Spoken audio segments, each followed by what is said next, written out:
So, hi Dens. So, meron akong ikukwento sa iyo. Okay. So, ito ang parabola ng mabuting Samaritano. So ito ang parabola ng mabuting Samaritano. Ito ay isang kwento tungkol sa isang lalaking ninakawan at binugbog. Iniwan na patay sa tabi ng daan.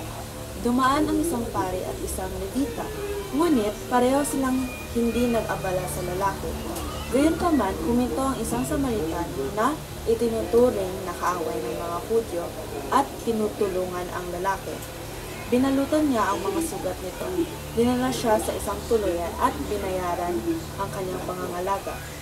So, ang aral ng parabola ay dapat tayong magpakita ng pakikiramay at pagmamahal sa lahat.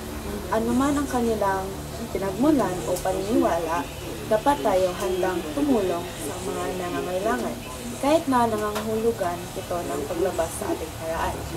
So, ano yung aral na nakukuha mo sa kwento ng mabuting Samaritano?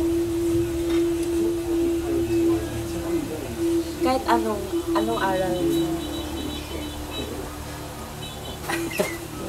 Sige lang, okay lang.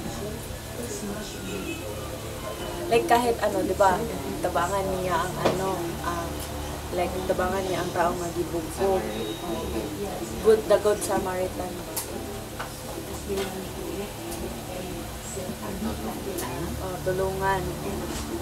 Tulungan ang mga nangangailangan.